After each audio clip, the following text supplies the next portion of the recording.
We are going to continue our series on The Bible Explains, part 176. Today, we are going to talk about the virgin birth of Jesus. What does the Bible say about this? And how does it apply to our lives even after Christmas? Let's talk about this, but first, let's commit this to the Lord and let us pray. Our dearest Father in heaven, we are so very thankful for how you have gathered us today. This is a beautiful day. This is the day that you have made. We will rejoice and be glad in it. Thank you so much for the beautiful people who came here today to honor you, to worship you. Thank you so much for the wonderful time of praise and worship. Thank you so much for the beautiful people who are watching this broadcast and joining us via online. We commit to you this time, even this learning time.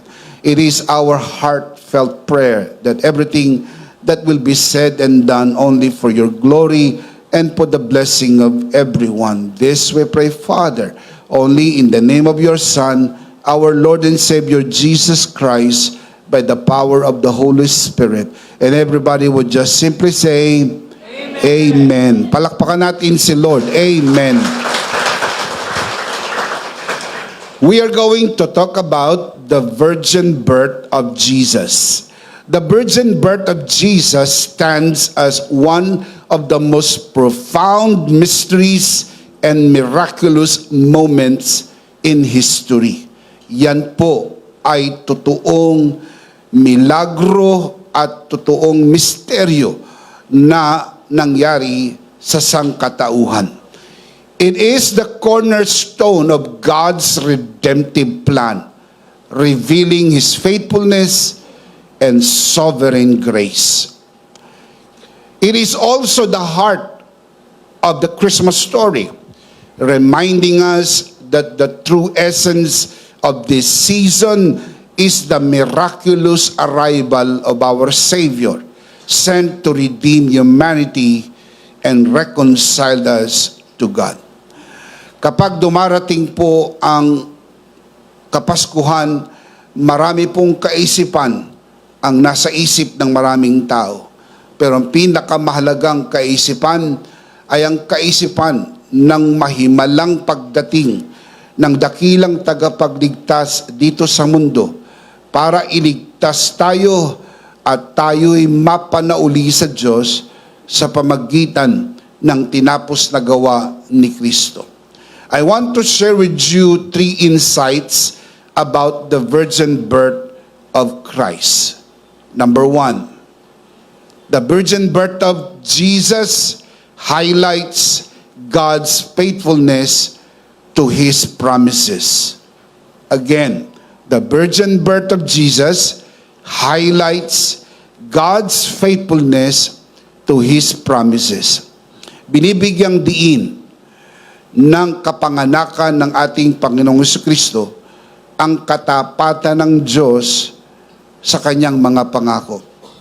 The virgin birth fulfilled ancient prophecies showcasing God's unwavering faithfulness to His word.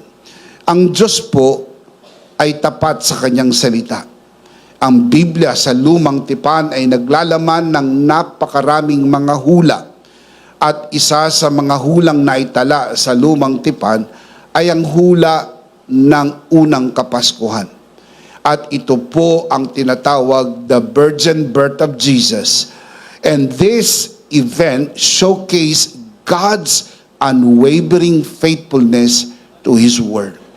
It reminds us that God's plan are always fulfilled in His perfect time. Please keep this in your mind. This miraculous event did not just happen by chance. It was the fulfillment of God's promise, a testament to His faithfulness. Ang Diyos po ay tapat. Ang kanyang salita ay matapat. Ang Kapaskuhan ay hindi lang po basta nangyari. It did not just happen anytime or any given time. It happened as a testament to God's faithfulness, sapagkat ito po ay inihula sa lumang tipan at dumating po ang takdang panahon, ang tamang panahon, at tinupad ng Diyos ang kanyang pangako. Ipinanganak ang dakilang tagapagligtas doon sa sabsaban ng Bethlehem bilang patunay ng katapatan ng Diyos sa kanyang mga pangako. Genesis chapter 3 verse 15 records the first prophecy regarding the coming of the great Savior, prophesied by no less than God Himself. Ang unang hula, ang unang pangako ng pagdating ng tagapagligtas sa mundo ay ginawa mismo ng Diyos. At ito'y kanyang binigkas matapos bumagsak ang tao sa pagkakasala. Genesis chapter 1 and chapter 2 record the creation event. Genesis chapter 3 records the fall of man.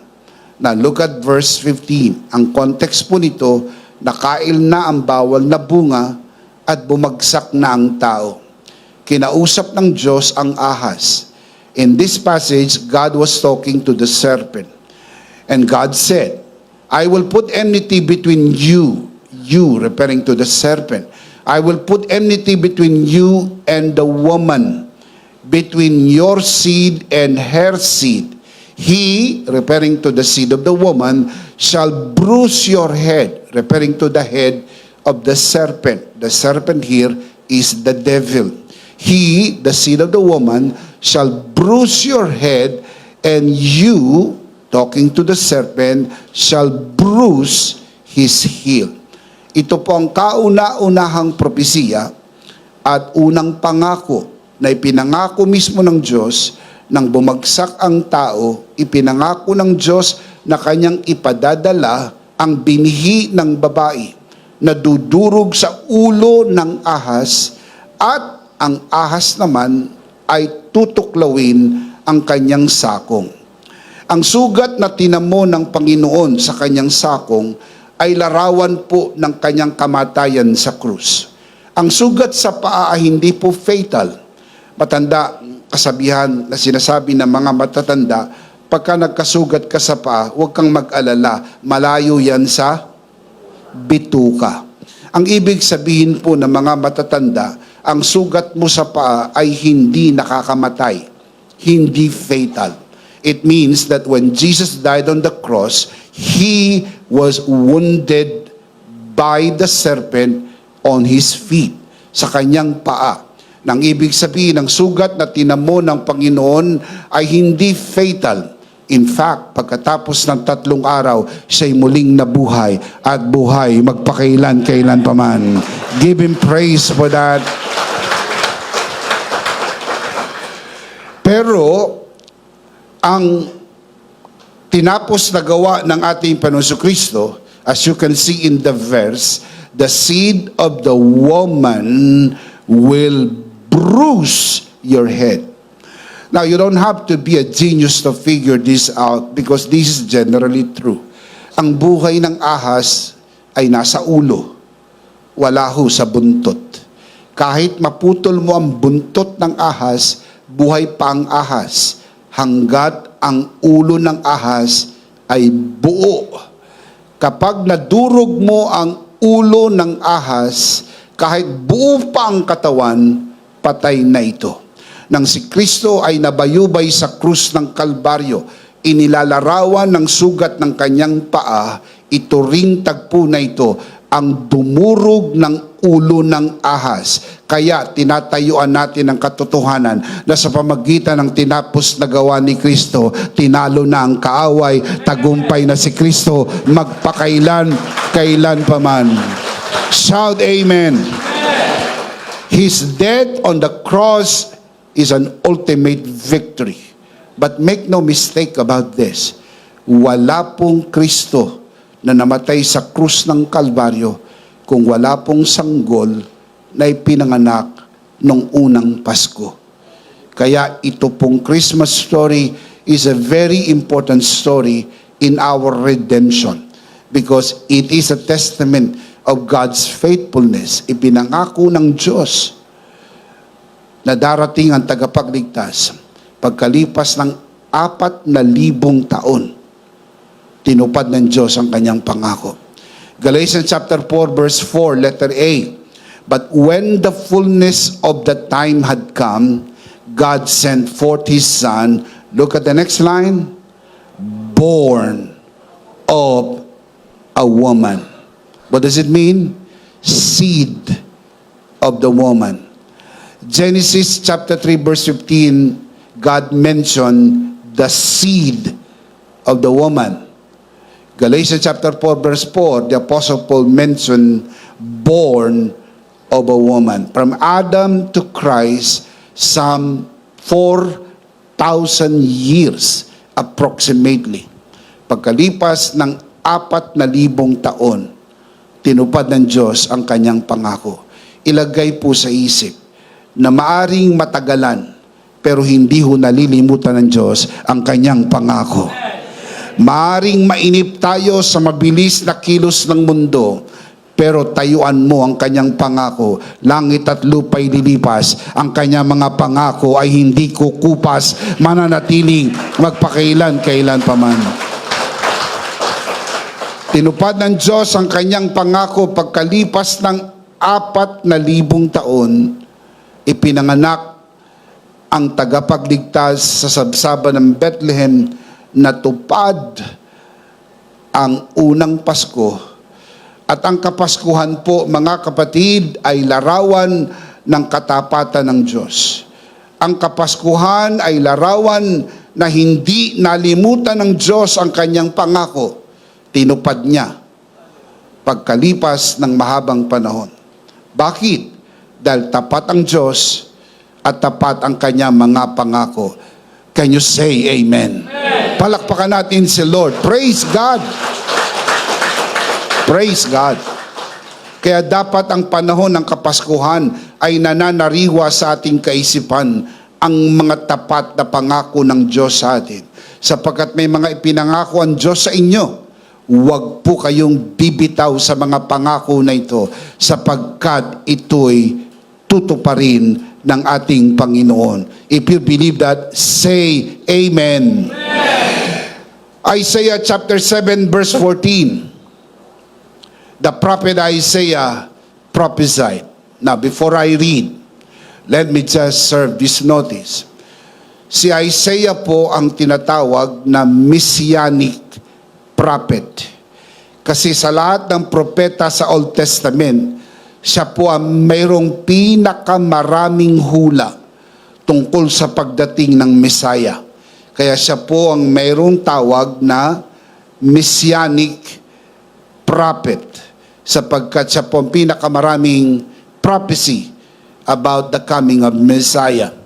And one of the many promises that prophet Isaiah prophesied is in Isaiah chapter 7 verse 14. Therefore, the Lord Himself will give you a sign. Behold, the virgin shall conceive and bear a son, and shall call his name Emmanuel. Ang hula po na ito na binigay ni Isaias ay natupad pagkalipas ng 700 taon. 700 years inihula at nangyari sa bagong tipan. Matthew chapter 1 verse 22 to 23. All this took place, referring to the story of the birth of Jesus. All this took place to fulfill what the Lord had said through the prophet. Verse 23, the virgin will be with child and will give birth to a son, and they will call him Emmanuel, which means God with us. Saan po natin ito unang nabasa? Isaiah chapter 7 verse 14. Kababasa ko lang po sa inyo kanina. Pagkalipas ng 700 taon, natupad po ito sa bagong tipan. Tulad ng nababasa po natin, ang sabi po ng Bible, the virgin will be with child and give birth to a son, and they shall call him Emmanuel, which means what? God with us. Ang word po na Emmanuel, Emmanuel, is the Hebrew version. Yung Emmanuel na E ay the English version. Pero parehas po ang meaning. You can use the I or you can use the E. It means the same. The original from the Hebrew is Emmanuel dahil yun pong M meaning with. Yun pong Nu meaning us. Yung L meaning God. Put that together, God with us. Emmanuel, God with us. Ang Diyos ay sumasa atin. Ang sanggol na ipinanganak noong unang Pasko ay tinawag na Emmanuel. Ang ibig sabihin, sumasa atin ang Diyos. The virgin birth calls us to trust in God's faithfulness, even when we do not understand His ways or timing, just as He fulfilled His promises through Christ's birth, we can trust that He will fulfill every promise in our lives. Kung tinupad ng Diyos ang kanyang pangako na darating ang tagapagligtas, pagkalipas ng 4,000 taon ay tinupad ng Diyos. Anuman ang pangako ng Diyos sa atin sa pamagitan ng tinapos na gawa ni Kristo sa krus ay panghawakan natin. Huwag po tayong matinag ng ating damdaming pabago-bago. Huwag po tayong matinag ng mga nakikita po natin sa kapaligirang pabago-bago. Panghawakan natin ang mga pangako ng Diyos na hindi nagbabago. Pinangako niya na sa atin na ikaw ay magaling na, malusog, malakas, masigla, pinagpala at pinaburan. Angkinin mo ito, paniwalaan mo ito, sapagat ito ang ipinarito ni Kristo upang talunin ang kaaway at iabot niya sa atin ang kanyang tagumpay. Nang si Kristo ay nabayubay sa krus ng Kalbaryo, tinalo niya ang kasalanan, tinalo niya ang kahirapan, tinalo niya ang kamatayan, tinalo niya ang kaaway at ibinigay niya sa atin ang kanyang tagumpay. At dahil kay Kristo, tayo'y ginawa niyang higit pa sa mananagumpay. Dahil kay Kristo, isinama niya na tayo sa parada ng kanyang tagumpay. At ang bango ng kanyang tagumpay ay humahalimuyak sa atin dahil tapat ang Diyos sa kanyang pangako. Tinupad ng Diyos ang kanyang pangako. Shout amen. Number one, the virgin birth of Jesus highlights God's faithfulness to His promises. Number two, the virgin birth of Jesus reveals God's sovereign grace. Ipinapakita po ng kapanganakan ng ating Panginoon Kristo hindi lang ang katapatan ng Diyos sa kanyang mga pangako, pero inihahayag din ito ang kahangahangang grasya ng Diyos sa atin. The virgin birth shows that salvation comes from God alone, not from human effort or merit. It reveals that our redemption is fully God's work of grace without any human intervention. Kung paanong ang kwento ng Kapaskuhan ay lahat gawa ng Diyos. Walang bahagi ang tao. Walang bahagi si Jose, walang bahagi si Maria. Ang ating kaligtasan ay gayon din. Walang bahagi ang tao, gawa lang ng Diyos, tinatanggap lang natin ito sa pamamagitan ng paniniwala. Kung pinaniniwalaan mo ang tinapos na gawa ni Kristo, paniwalaan mo, hindi nangyari yon kung walang Pasko, ipinanganak ang tagapagligtas. Dahil tinupad ng Diyos ang kanyang pangako, ang larawan ng Kapaskuhan ay larawan ng biyaya ng Diyos. Jesus was conceived by the Holy Spirit, ensuring His divine origin and sinless nature, making Him uniquely qualified to be our Savior. Matthew chapter 1 verse 18. This is how the birth of Jesus Christ came about. His mother Mary was pledged to be married to Joseph. But before they came together, she was found to be with child through the Holy Spirit. They were pledged to be married. They were already engaged. But before they came together, before anything happened to them as husband and wife, bago nangyari ang anupaman sa pagitan nila bilang mag-asawa, si Maria ay natagpuang nagdadalang tao sa pamagitan ng banal na spirito. That is supernatural, that is miraculous, that is God's act.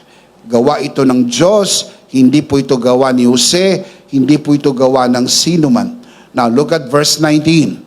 Because Joseph, her husband, was a righteous man and did not want to expose her, referring to her fiancée, Mary, her, to public disgrace. He had in mind to divorce her quietly. Now, let me explain itong part po na ito.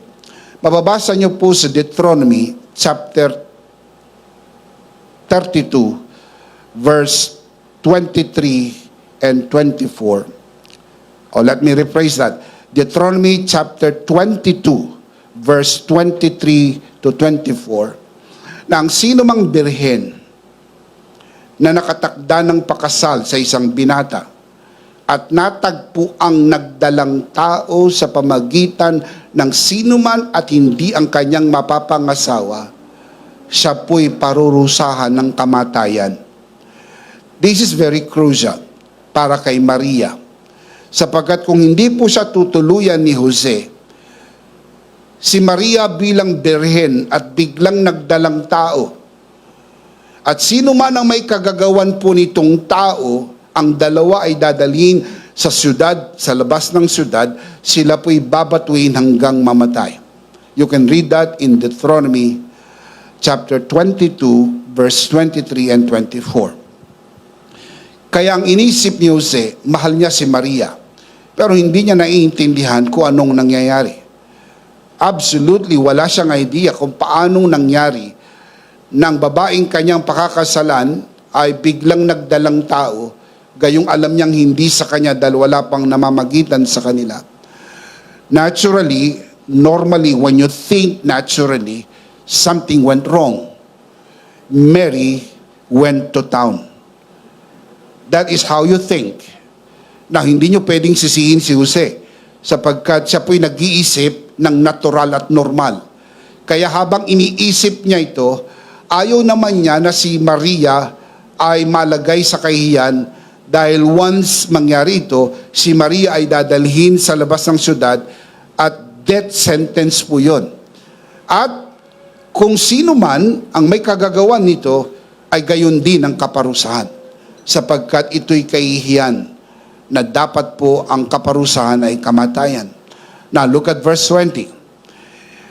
But after he had considered this, ano yung naisip niya? Hiwalayan si Maria pero patahimik. Now, quietly. Hindi na lang magkakaroon ng iskandalo, hindi na siya magsasampa ng reklamo, hindi na siya magsasampa pa ng demanda, kumbaga sa elders of the city, at wala nang usapin tungkol dito, tahimik lang. But after he had considered this, an angel of the Lord appeared to him in a dream and said, Joseph, son of David, do not be afraid to take Mary home as your wife. Sinabi ng angel the reason. Why? Because what is conceived in her is from the Holy Spirit. So nilinaw ng anghel, huwag kang mag-alala. Ang pinagdadalang tao ni Maria, hindi galing kanino man, hindi nagtaksil si Maria sa iyo, hindi ka naunahan ng sino mang lalaki, huwag kang mag-alala, ang pinagdadalang tao ni Maria ay galing sa banal na Espiritu. It means this is divine, this is God's work, this is not human effort, this is divine, this is God's work, this is God's grace.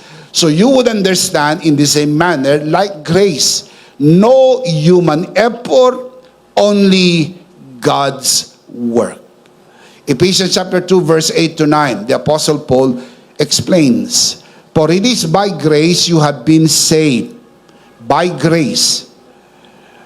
Not by works, not by human effort. It is by grace. For it is by grace you have been saved through faith, and this not from yourselves, it is the gift of God, not by works, so that no one can boast. Kung paanong ang kwento ng Kapaskuhan ay kwento ng grasya. Walang participation si Maria, walang participation si Jose. All divine, all God's work for it to happen, it is by the Holy Spirit, not by Joseph, it is by the Holy Spirit.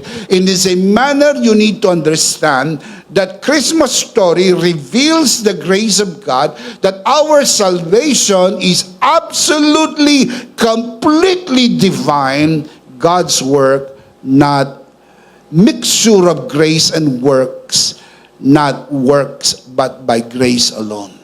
Grace and works are inherently incompatible, because they operate on fundamentally different principles. Grace is God's gift, while works are human effort. Hindi ho talaga pwedeng pagsamahin ang dalawa. Fundamentally, iba po ang principle ng dalawa na ito. Pag sinabi niyong grace, God's gift, divine, all of God. Yan ang ibig sabihin ng grace. Gift, all divine, all God's work. Pag sinabi nyo namang works, all human. Human work, human effort. Alam nyo pong walang participation si Jose sa pagdadalang tao ni Maria. In fact, inisip niya nga na iwanan si Maria sapagkat alam niya ng pinagdadalang tao ni Maria ay hindi sa kanya. Alam din po ninyo na si Maria ay wala pong participation because it was a virgin birth. Wala pang karanasang sexual si Maria kay Jose o kanino man sapagkat ito po'y birhing kapanganakan. Kaya all divine versus all human, or all divine versus God plus human. Christmas story is divine, so is our salvation. Romans 11:6, the Apostle Paul writes, "And if by grace, then it is no longer of works. Otherwise, grace is no longer grace. But if it is of works, it is no longer grace. Otherwise, work is no longer work." Napakasimple ng argument ni Apostle Paul. Hindi ka pwedeng maligaw sa argumento niya, ang linaw. Ang sabi niya, kung grasya, grasya lang. Kung gawa, gawa lang. Kasi ang grasya, pag dinagdagan mo ng konting gawa, disgrasya na.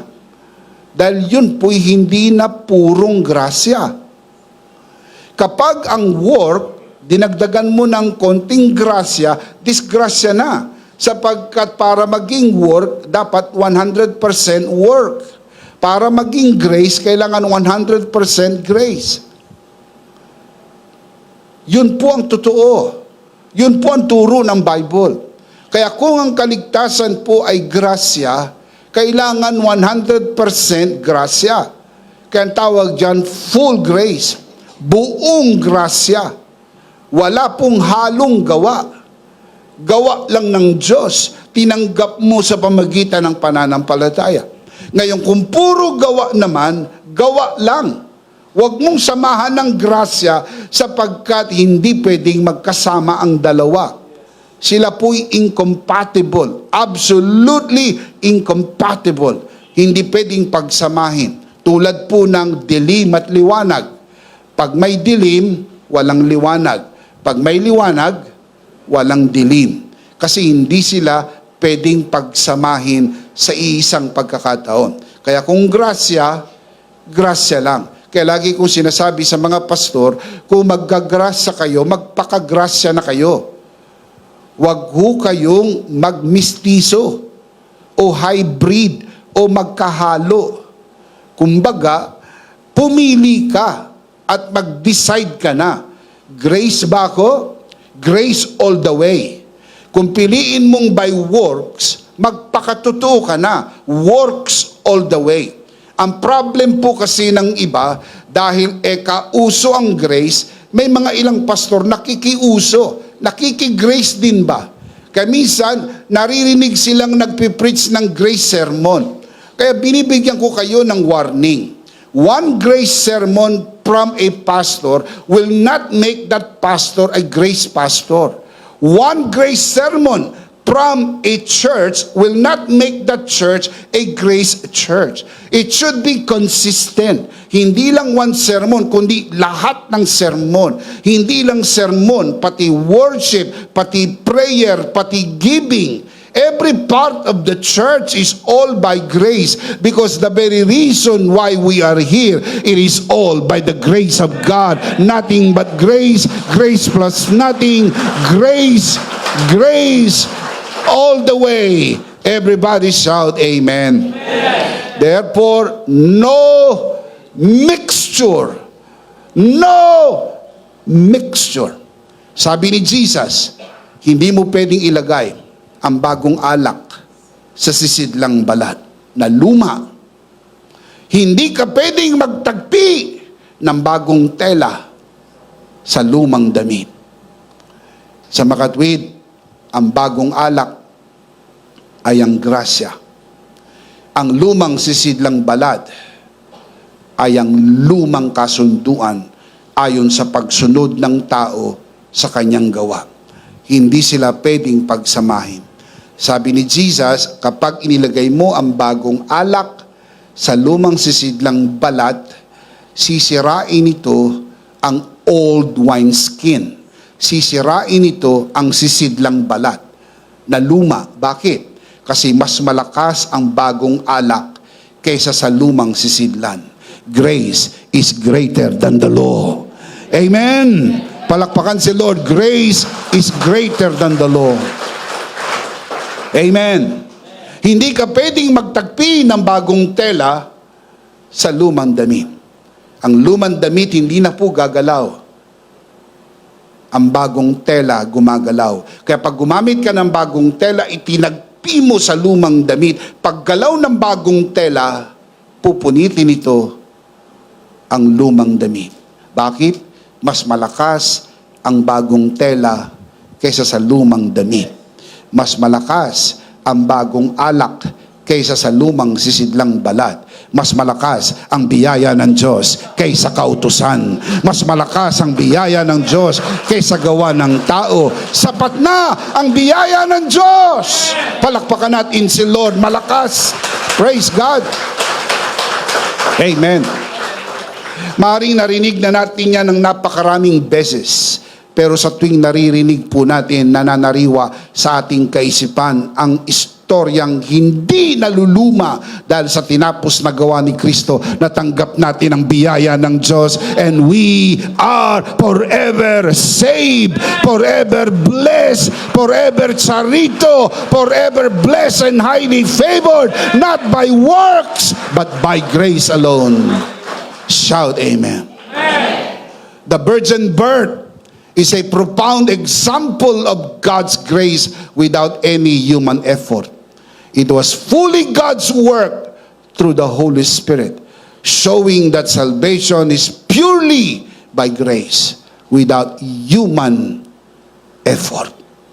Kaya kapag tinitignan mo ang storya ng Pasko, dapat lalong nananariwa sa iyo ang istorya ng kanyang biyaya, sapagkat ang biyaya walang kasamang gawa. Kapag ang biyaya sinamahan ng gawa, hindi na po biyaya. Kapag ang gawa ay sinamahan ng biyaya, hindi na po gawa. Kung pipiliin mo ang gawa, gumawa ka. At siguruhin mong ang gawa mo ay papasa sa pamantayan ng Diyos. Pero hindi mo pwedeng samahan ng biyaya ang iyong gawa.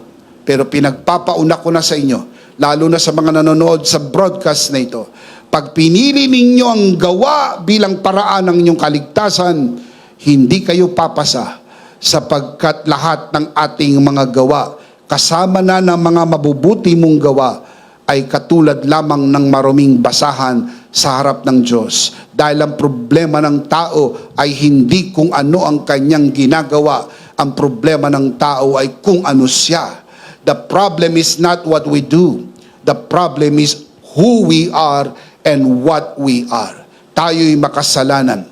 At ang ating pagiging makasalanan ay hindi dahil sa ating nagawa. Ang ating pagiging makasalanan ay dahil sa ginawa ng unang Adan.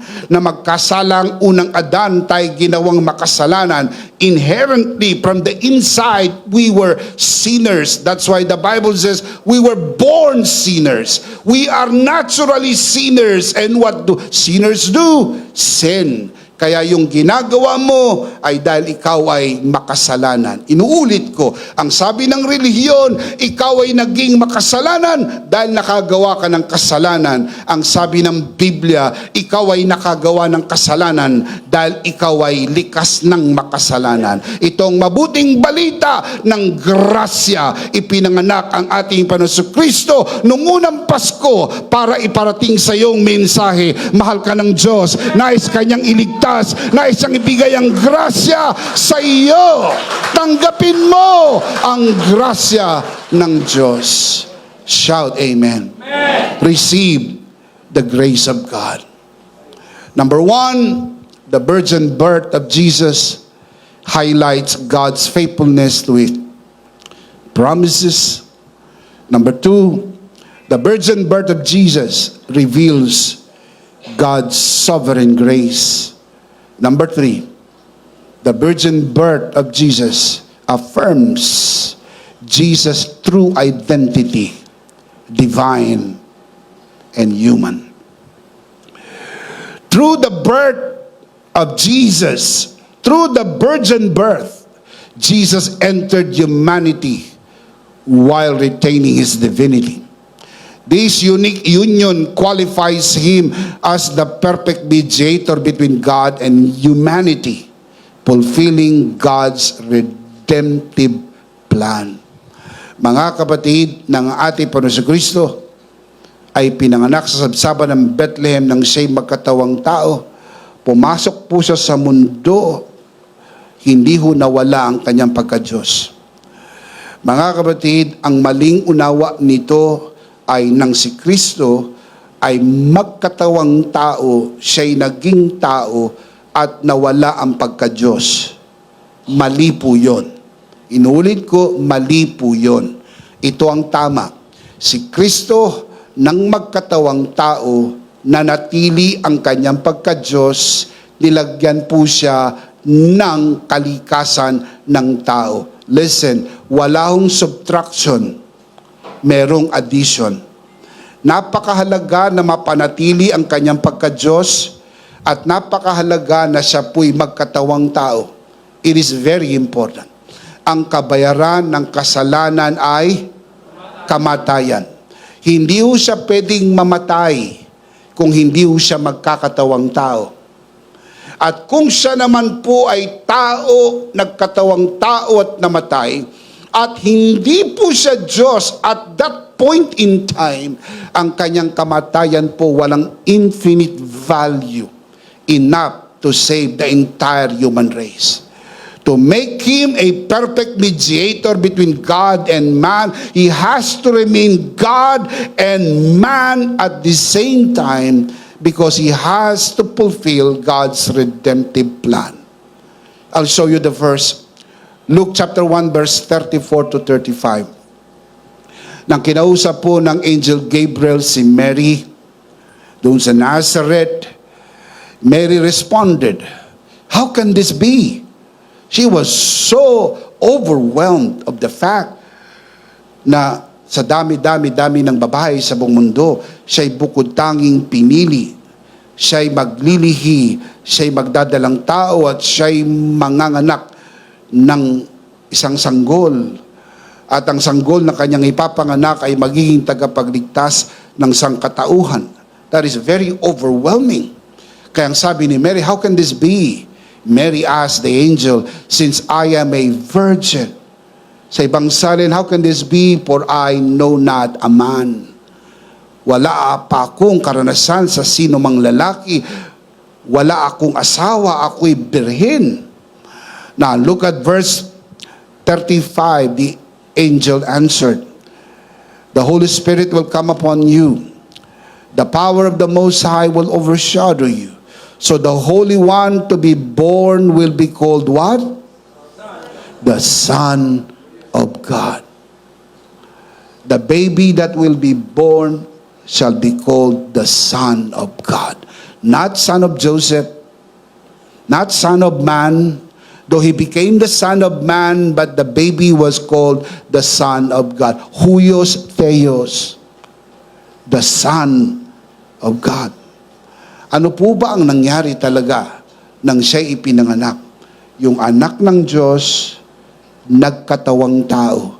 Nung siya'y magkatawang tao, walang inalis sa kanya. Nilagyan po siya ng isa pang nature, the nature of human. That is the word kenosis. Ipinatong sa kanya, isinuot sa kanya, inilagay sa kanya ang nature ng man. Walang inalis sa kanya, pero mayroong inilagay. Kaya yung salin sa ibang Biblyang Tagalog na hinubad ang pagka-Diyos, that is theologically wrong. If I may say, not just wrong, but it is even cultic at the very core. Kasi kung hinubad ang pagka-Diyos, hindi po siya Diyos at that point in time. Marami po yung babanggain na talata sa Biblia. Nung nasa human form po siya, he was worshipped. Kung siya po ay in human form and not God at that point, at say worship, at tinanggap niya ang worship, he committed blasphemy. Dahil hindi pwedeng sambahin ng tao, ang Diyos lang ang dapat sambahin. And many more, many more. We can discuss that even more. But my point is, nung siya'y ipanganak, siya po ay nanatiling Diyos kasi tinawag po siyang Son of God. In fact, nung siya'y pinanganak, ang sabi po sa hula, ang kanyang pangalan ay tatawaging Emmanuel. Ang ibig sabihin, sumasa atin ang Diyos. Kasama natin ang Diyos. So yung sanggol na kasama nila, yun ay Diyos. In fact, kahit saan yung sanggol, dumating po yung mga wise men from the east. If you know your Christmas story, the wise men from the east came, they brought their gifts, and you can read in the Bible, they worship Him. Only the baby. Hindi yung sinabing they worship them. Only the baby. Baby pa siya, worship na. Bakit? Kasi hindi ho lumalaki ang Diyos. Hindi ho maliit ang Diyos at lumalaki ang Diyos. Hindi po. Ang pagka-Diyos po ay hindi po posisyon.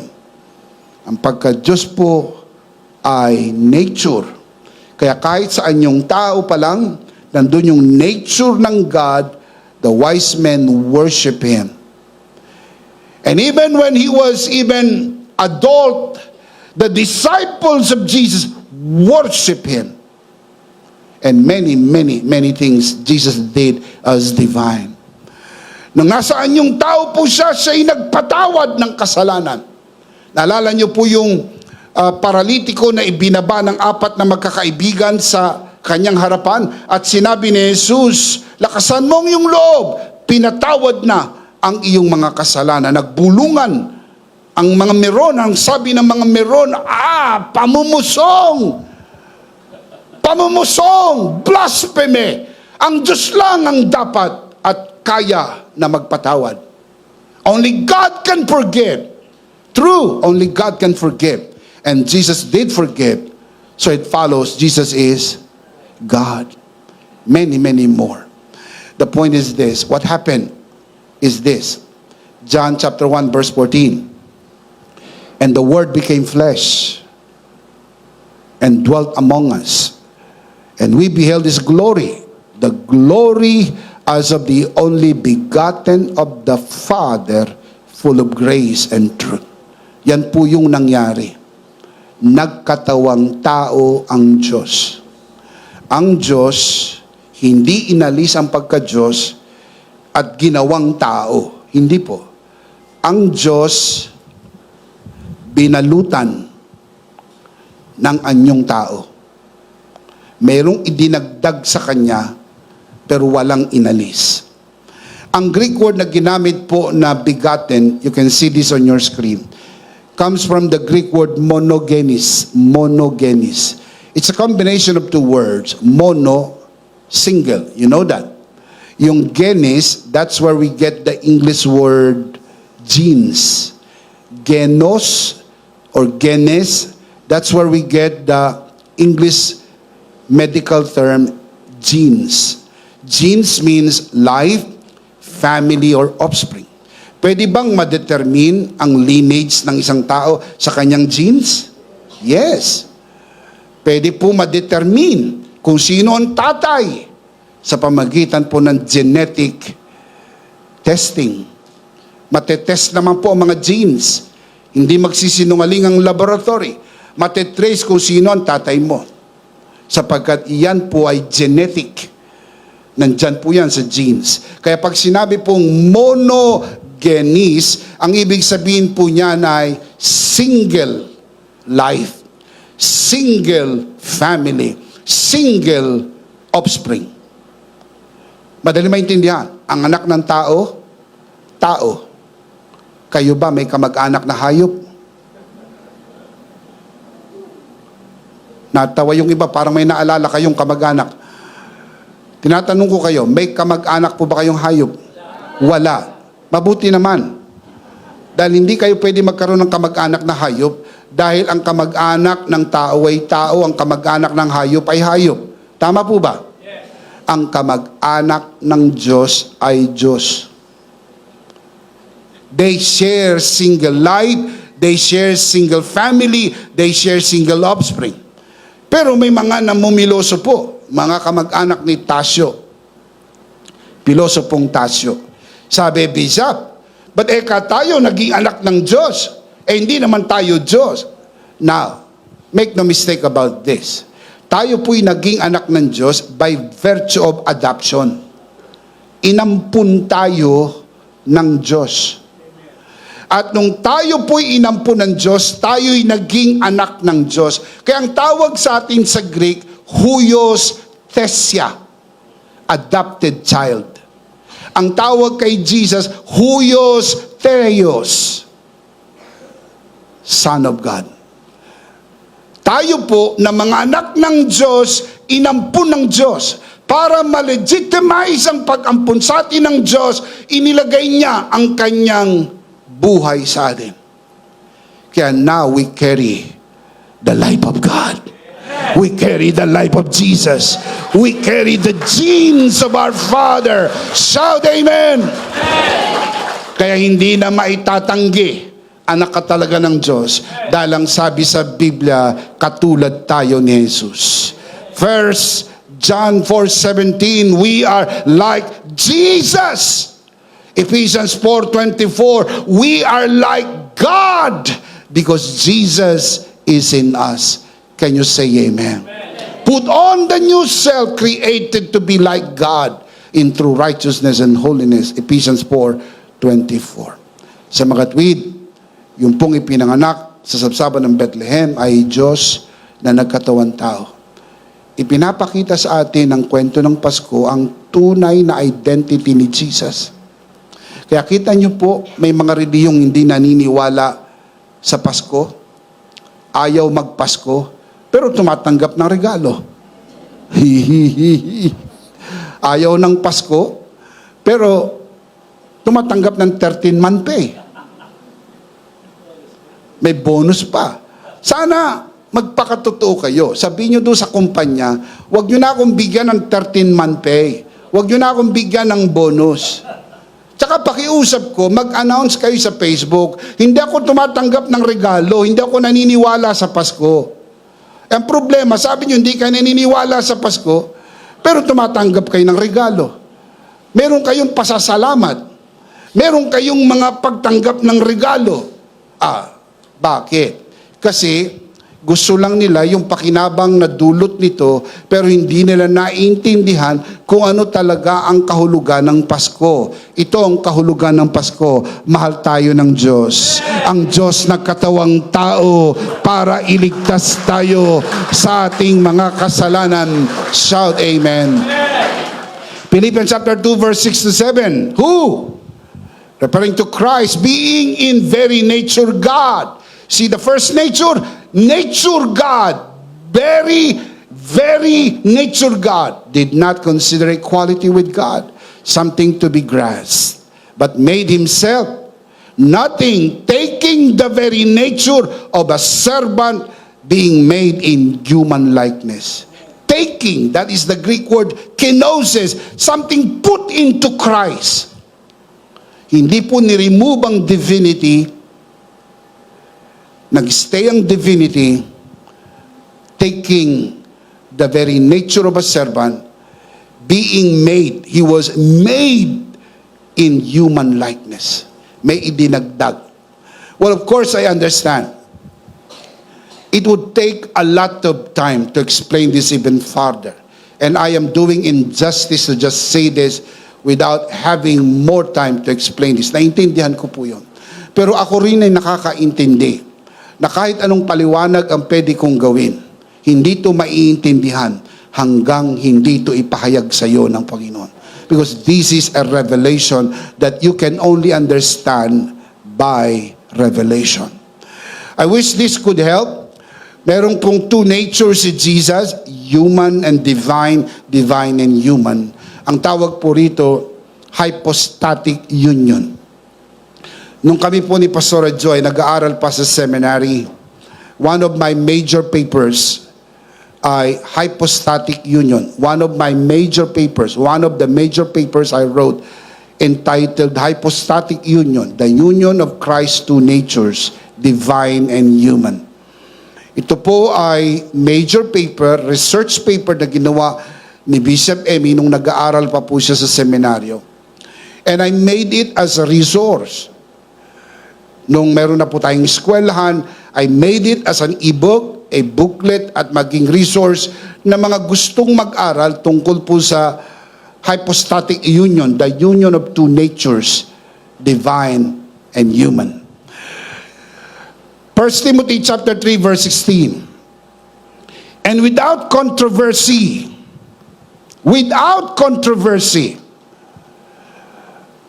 walang kalituhan, walang pagtatalo, without controversy, great is the mystery of godliness. Now look at the mystery. This is the great mystery. God was manifested in the flesh. The word manifested comes from the Greek word panero, which means appeared, shown, revealed. So you can put it this way: God appeared in the flesh. Of course, in the person of Jesus. So who is Jesus? God. God appeared in the flesh. Another meaning of panero is shown. God was shown in the flesh. Walang pwede makakita sa Diyos. Ang Diyos ay Espiritu, hindi mo pwede makita ang Diyos dahil ang Diyos ay Espiritu. But Jesus is the image of the invisible God. Ang Diyos na hindi nakikita ay nakita sa persona ni Jesus. Naalala niyo po yung tanong ni Felipe? Ang sabi ni Felipe, ipakita mo sa amin ang Ama at ito'y sapat na. Sumagot si Jesus, Felipe, Felipe. Di yata di mo ko nakikilala. Ang nakakita sa akin ay nakakita sa Ama. Na hindi niya sinasabing siya ang Ama. Yun ang pinakamabilis na interpretation ng mga taong ayaw mag-aral. Jesus was not saying that I am the Father. What Jesus was simply saying is the Father is in me and I am in the Father. Two separate persons, but one in divinity. I am in the Father and the Father is in me, because the only way you can see the Father is in the visible manifestation of the Son, who is the exact representation of the invisible God. Amen. That is why God was shown in the flesh. Nakita ang Diyos sa pamagitan ni Jesu Cristo. Another meaning of Panero is God was revealed in human form. Ang Diyos na hayag sa anyong tao. Kaya si Jesus ay Diyos na nagkatawang tao. Can you say amen? Christmas celebrates the mystery of Christ's divinity and humanity revealed in His birth. That is why Christmas story is very, very important. Kasi sa kwento ng Pasko, nakikita mong maliwanag ang larawan na nahayag, ang pagka-Diyos ni Kristo, at the same time, ang pagkatao ni Kristo. As fully God, He came to reveal the Father's love and grace. As fully man, He shared our frailty to redeem us. Bilang tao, nagutom siya. Bilang tao, nauhaw siya. Bilang tao, napagod siya. Bilang tao, namatay siya. Inako niya ang ating pagiging tao upang sa pamagitan ng kanyang tinapos na gawa, tayo ay maging katulad niya at maging katulad ng Diyos sa katuwiran at kabanalan na ipinagkaloob sa atin. That is why Paul said, put on the new self, created to be like God. The new self, the born again spirit, is like God in true righteousness and holiness. Salamat sa kwento ng unang Pasko. Palakpakan natin si Lord. Praise God. Amen. Let's see them again. The virgin birth of Jesus. 3 insights. Can we read this out loud? 3 insights. These are powerful insights that we will remember for a very, very long time. Not only on this Christmas season, but indelibly printed into the recesses of our brain and even in the tablets of our hearts that we will never forget. Ito yung implication and insights ng story ng Christmas. Let's read them out loud. Ready? 3 insights on the virgin birth of Jesus. Ready? Number 1. Highlights God's faithfulness to His promises. Number 2. Reveals God's sovereign grace. Number 3. Appears Jesus' true identity, divine and human. Highlights God's faithfulness to His promises, reveals God's sovereign grace, affirms Christ's true identity, divine and human. Now let me close by giving you the life application, which I always do. I always do.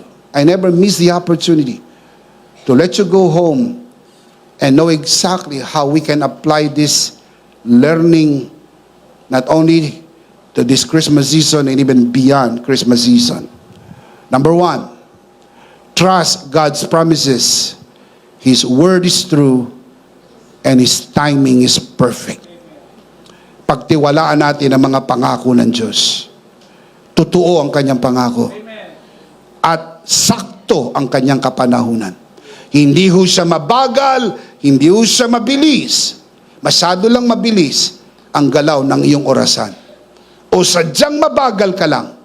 Pero God has His own perfect time.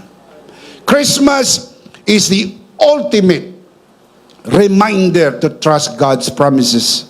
His word is true. His timing is perfect. At the perfect time, not just the given time, not just happen, at the perfect time, God sent His Son, keeping His promise of redemption and showing His faithfulness. Kaya in-emphasize ko kanina, hindi ho nagkataon ng Pasko. Dumating yung tamang kapanahunan when the fullness of time came. The word time there, the Greek word used there is chronos, chronological order. God in His perfect time. God in His perfect time. Kaya bawal mainip. Sabi mo sa iyong katabi, bawal mainip. Yung iba, sarili ang kausap. Sabihin mo sa katabi mo, bawal mainip. Bakit? Sabi sa Ecclesiastes 3:11, God makes everything beautiful in its time. It took 4,000 years before God fulfilled His promise. 4 na oras pa lang, naiinip ka na. 4 na araw pa lang. 4 na linggo pa lang. 4 na taon pa lang. Huwag mainip. Tutuparin ng Diyos ang kanyang pangako. Isa sa maliwanag na pangako ng Diyos, believe on the Lord Jesus and you will be saved and your household. Panghawakan mo ang pangako ng Diyos, ililigtas niya ang iyong buong pamilya. Ililigtas ng Panginoon ang iyong buong pamilya. Amen? That is why Christmas is about family. It's about family. That's why we want to celebrate as a family. Because the first family, Mary, Joseph, and baby Jesus. Huwag mapanghinaan ng loob. Tapat ang Diyos sa kanyang pangako. Can you say amen? Number 2, celebrate Christmas as a reminder of God's faithfulness. As we celebrate this Christmas, pag namasyal na po kayo, pag kumain na kayo ng masarap na pagkain, nagmamantika na ang nguso ninyo sa sarap ng inyong kinakain, and just enjoying this, please remind yourself, God, you are faithful. What a faithful God have I. What a faithful God have I. Faithful in every way. Tapat ang Diyos sa inyo. Tapat ang Diyos sa inyong lahi. Naging tapat ang Diyos kay Abraham, kay Isaac, kay Jacob, kay Jose, at sa buong Israel. Lahat ng kanyang pangako tinupad niya. Kung nagawa ito ng Diyos sa lumang kasunduan, humawa ka ng maigi. We are living in a better covenant. Tapat ang Diyos sa kanyang pangako. Amen. God is faithful. Alam niyo po ba kung sino ang kausap ng Diyos sa mga pangako na ito? Ang kanyang anak. Dahil ikaw ay nasa kanyang anak, hindi pwedeng mabigo ang Diyos sa kanyang pangako sa iyo dahil hindi niya pwedeng biguin ang kanyang anak. Kaya nilinaw ni Apostol Pablo, lahat ng mga pangako ng Diyos ay oo dahil ikaw ay na kay Kristo. All the promises of God are yes in Christ. Are you in Christ? Taas ang kamay ng naniniwala sa na kay Kristo. Palakpakan natin ang Panginoon. You are in Christ. As we celebrate Christmas, let it stir gratitude in our hearts and deepen our trust in a faithful God who fulfills every promise, no matter how long it takes. Keep on keeping on. Hold on. God has never failed you yet.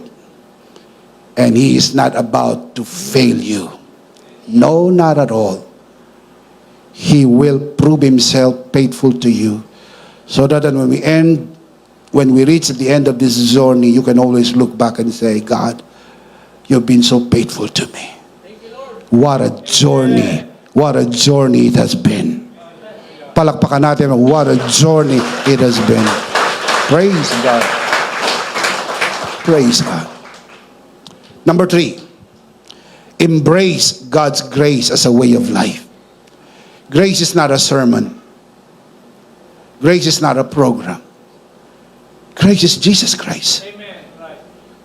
Embrace Jesus as a way of life.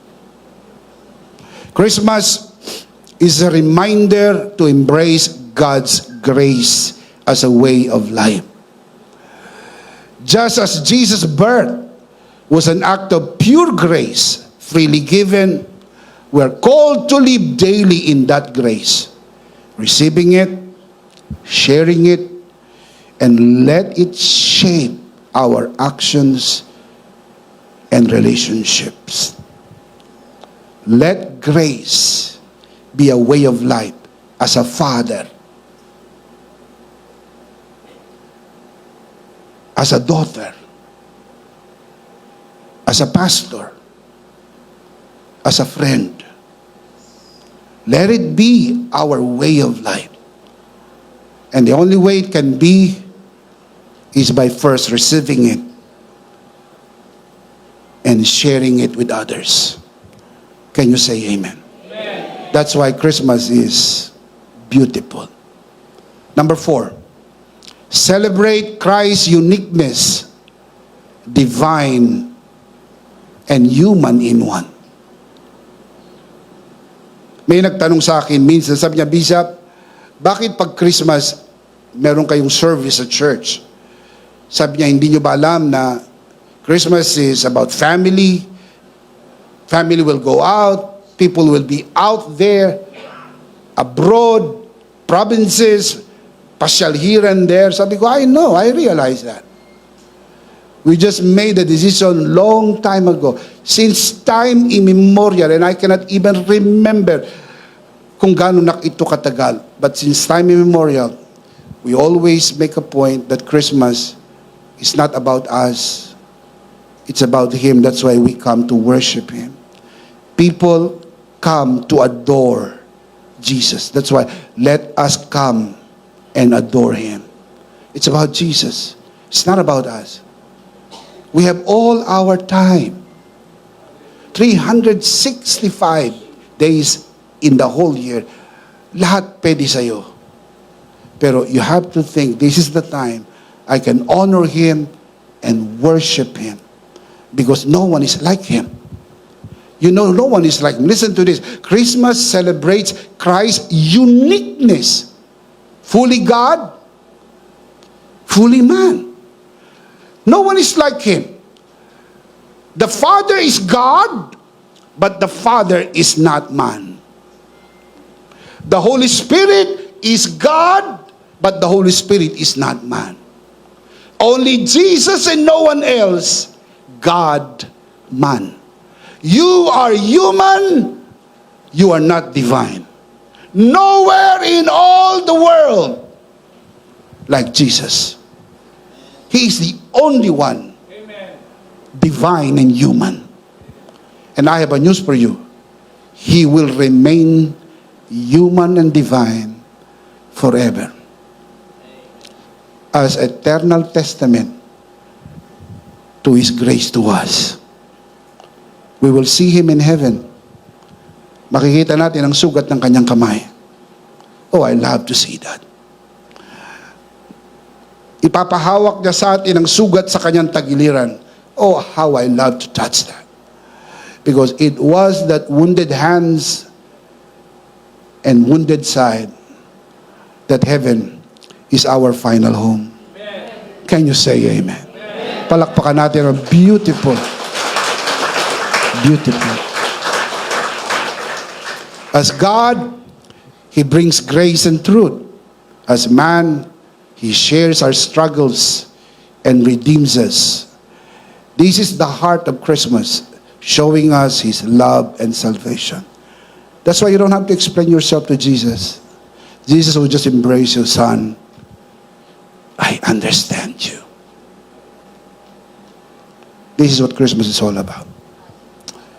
Can you say amen? Amen. Let's see them again. Let's remember this as we celebrate Christmas in this season. Ready? Malakas, sabay-sabay. Ready? Ito po yung live application. Ready? Number 1.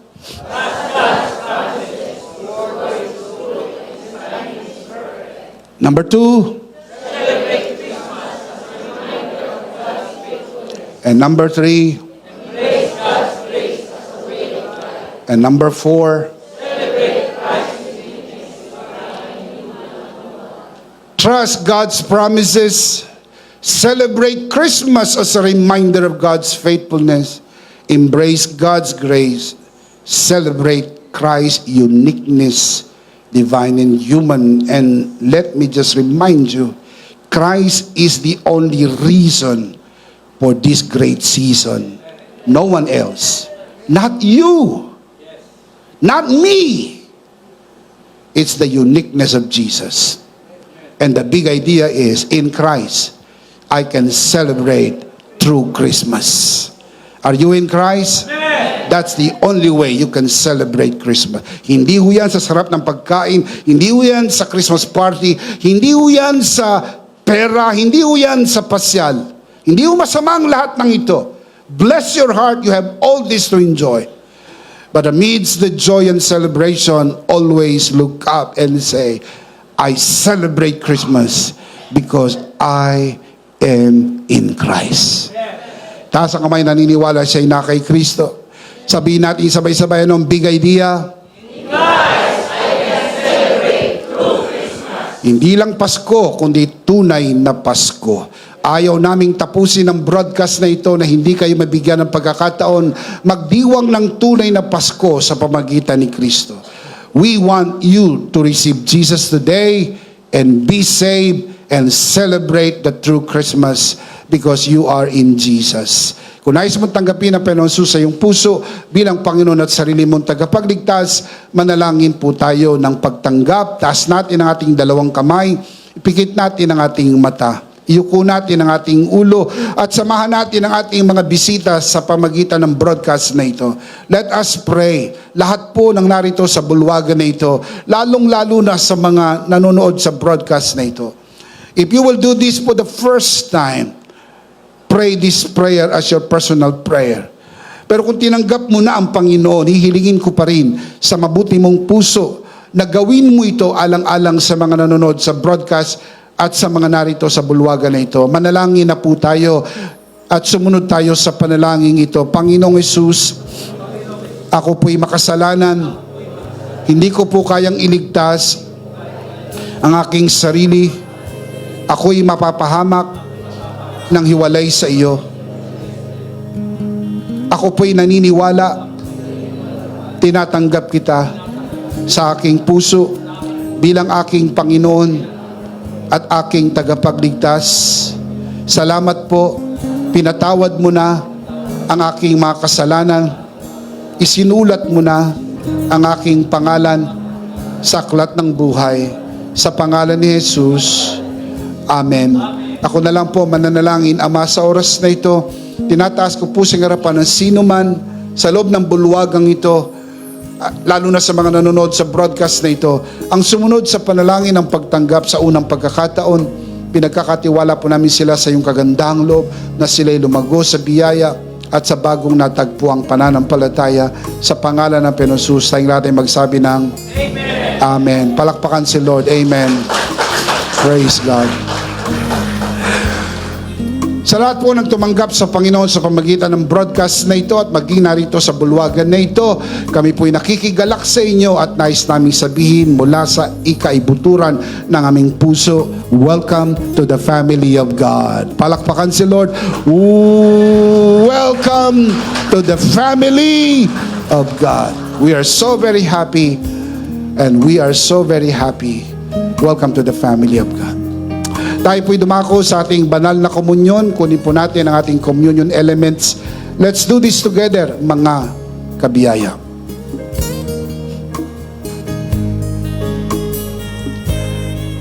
Let's do this together, mga kabiyaya. Hawak-hawak po natin ang pinakamakapangyarihang simbolo ng tinapos na gawa ni Kristo sa krus ng Kalbaryo. Ito ang biyaya.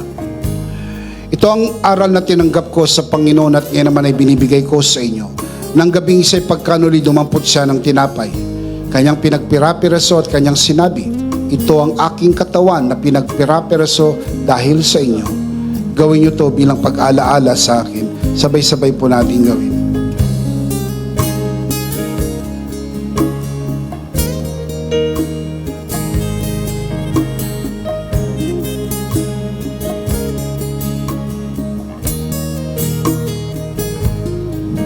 Gayun din naman matapos magkapunan ay kanyang hinawakan ng saro at kanyang sinabi, ito ang saro ng bagong tipan na pinagtibay ng aking dugo.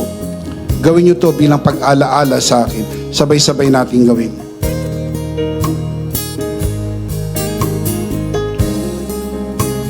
Ate po itaas ang ating dalawang kamay at sumunod po tayo sa panalangin na ito. Aming Ama, maraming salamat po sa aming Panginoong Hesukristo.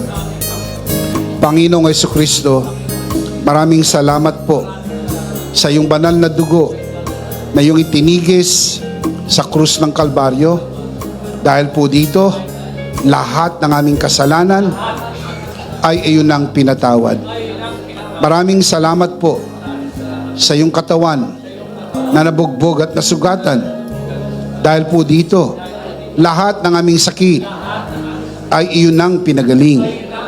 Gaya ng nasusulat, sa iyong mga sugat, ako'y magaling na. Ako'y naniniwala, ako'y magaling na. Aking dinideklara, ako'y magaling na. Ako'y malusog, malakas, masigla, pinagpala, pinaburan, at mabubuhay ng mahaba. Sa pangalan ni Jesus, maraming salamat po, Banal na Espiritu, sa iyong kapahayagan, sa mensahe ng biyaya, sa pangalan ng Panginoong Jesus. Amen. Amen. Palakpakan si Lord. Amen. Woo! Praise God. Sabay-sabay malakas. Ano po ang big idea? Mas malakas pa. In Christ, I can celebrate through Christmas, understanding God's faithfulness, sovereign grace, and the uniqueness of Christ enable us to celebrate a true Christmas. And the big idea is, all together, one more time. Thank you very much. Sapagkat kay Kristo, pwede nating ipagdiwang ang tunay na Pasko. Last of all, let me speak to your heart, you who are watching this broadcast. If this broadcast has blessed you, and I'm not asking too much, I would like you to bless this ministry with your love offering, so that together we can reach the world with the message of full grace. And from the bottom of our hearts, here at EMI, we would like to say, thank you for giving to the Lord. We'll see you next Sunday, prayerfully on site, but definitely we'll see you again online. Ako po si Bishop Emmy, kasama po si Pastora Joe at ang kabuuan ng The Lord's Community and EMI Broadcast. Maraming thank you. Stay a bit for more announcement. Stay blessed, stay connected, stay charito, because in Christ you are forever. Charito! Charito!